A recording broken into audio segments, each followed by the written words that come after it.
Good evening, Julien. How is life in Paris? Good morning, Max.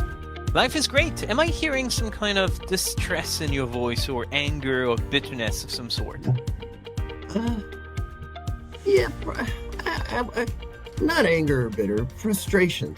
And this is the classic security versus, I was going to say convenience, but versus being able to do anything Oh, story.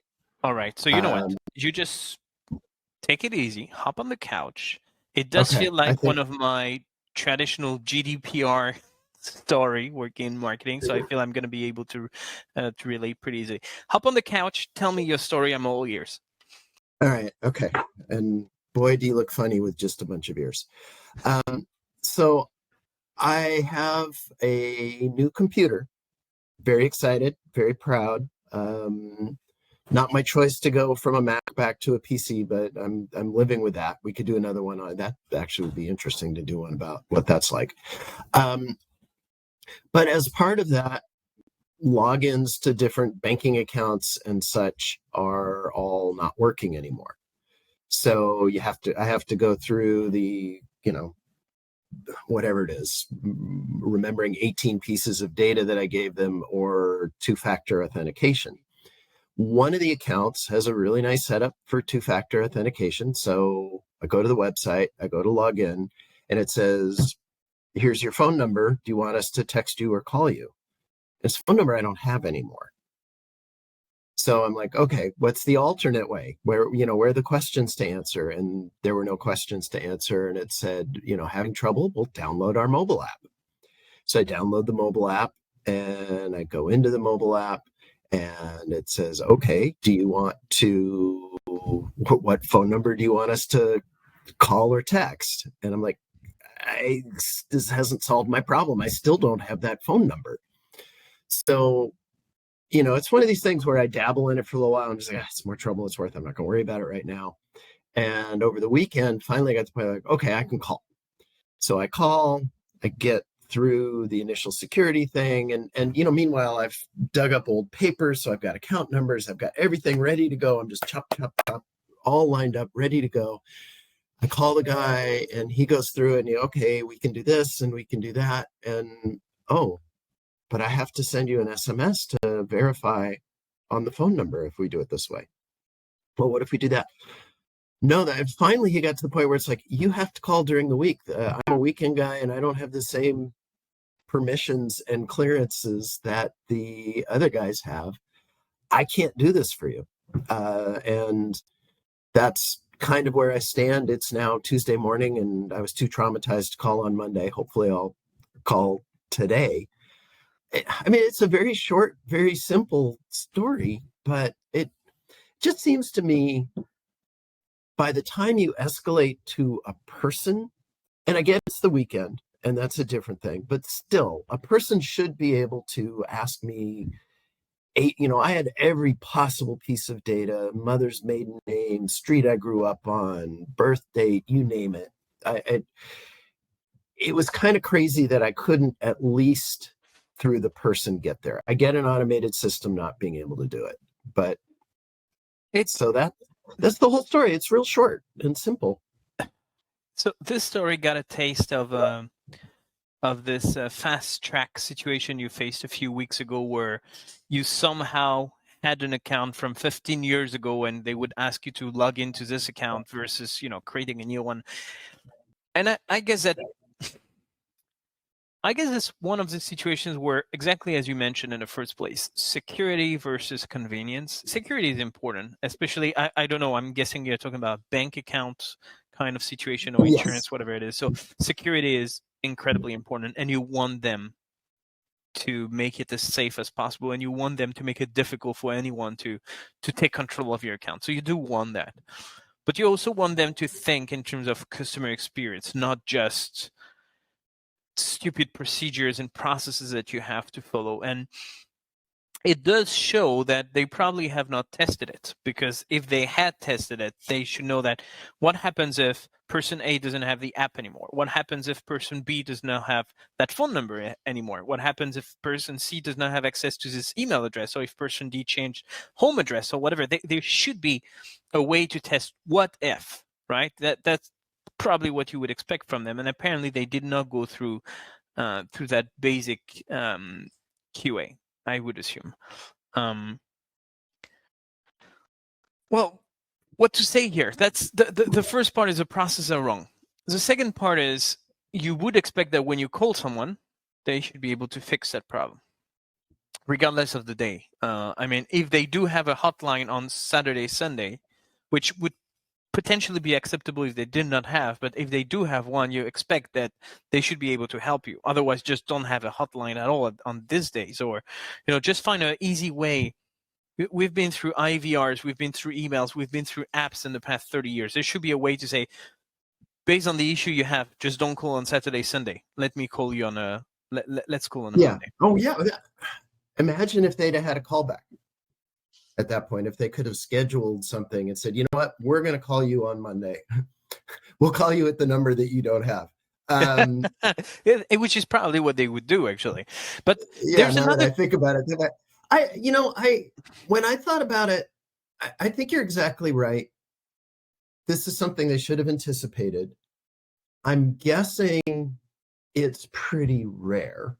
The phone numbers just don't change that much anymore. And they may well have just said, you know what, we'll, as my wife likes to say, we'll burn that bridge when we come to it.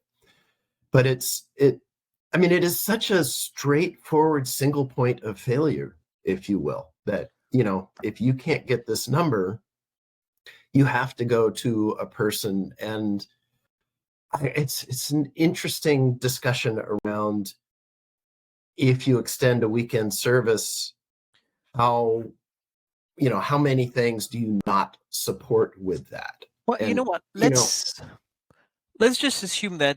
Okay, let's assume you're right, and that's like 1 in a million. Most people don't go through that pain because most people don't change their phone number, which I don't necessarily agree with. But let's assume you're right, and you're 1 in a million, and therefore you face a stupid process that was not built for you. Even in this case, you're engaging with a person who cannot help you, but you went through every possible security test, answering every question, fixing everything. Couldn't they just assume that after they got all these answers, they got you a new phone number? At the very least, they can, if not changing the phone number in the system because they don't have the right for that, at the very least, could they just pass it on, open an internal ticket saying, this is this guy's phone number, he passed all the tests and more. Can we fix the issue for him instead of asking him to call again and go through the whole security gates again? Because I've been there for my bank. Every time, for me, that was slightly different. Is every time I change phone, I got to install the app on the new phone, and therefore you need to explain that the old app is now deactivated and this one is the right one because it's going to generate you a new passcode and all this kind of stuff. And every time I end up, I don't know how I managed to be the 1 in a million every single time, but I end up in a situation where... Well, you're kind of 1 in a million, let's face it. Thank you. But every time I'm facing a similar situation where I got a call and I'm just wondering, I passed all the tests already yesterday. Okay, I missed one thing, but do we really have to go through this again? Plus the waiting, the queue and everything. Right, that is so not customer friendly. No, it was kind of downright customer hostile. I don't know. I don't know what to think about how often this happens. If it isn't 1 in a million, then this is really, truly unacceptable. If it is 1 in a million, it's still horrid, but I get it. I can't fathom, if I gave them my social security number, my birth date, the account number, what more do they want? At some point, you've got to be able to say, okay, this really is you. But there was just, literally there was no set of questions I could answer that would get them through it because it all revolved around the phone number and the phone number changed. So I got this beautiful set of information, a rich set of information available to me, all built around something that I can't get to. And in the past, you would have moved to the local agency and have talked to your account manager or whoever face to face, and you would have fixed the problem in a few minutes. Now we want to move to a digital world, which is great. There's nothing wrong with that. But let's do it right, because if you had faced your account manager and you no longer had your phone number, they would have found a way around it. They would not have told you you have to jump on one foot for 20 minutes and then go through this different hoops for the other 20.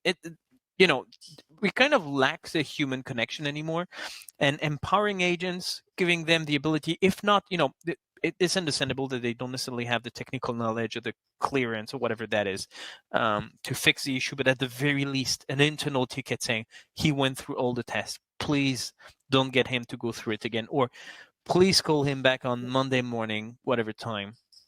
There should be a way to turn a stupid situation that can happen, because unfortunately you can't expect every possible situation, but at the very least you can give workarounds by empowering your people, and that's probably what's lacking most in your story. I couldn't agree with you more. And I had all the data. There was life before two-factor authentication, and there's enough questions he could have asked that I could have been very clear that it was me. And that I think was the biggest breakdown. Irritating that totally understandable that I couldn't fix it through self-service. I'm totally okay with that. Not so great that they pushed me to download the mobile app, which then didn't do me any good. There was that was lame, but okay. But yeah, once you get someone on the line who, was very knowledgeable and on top of everything, but just I think agent empowerment is the biggest fail out of this whole story.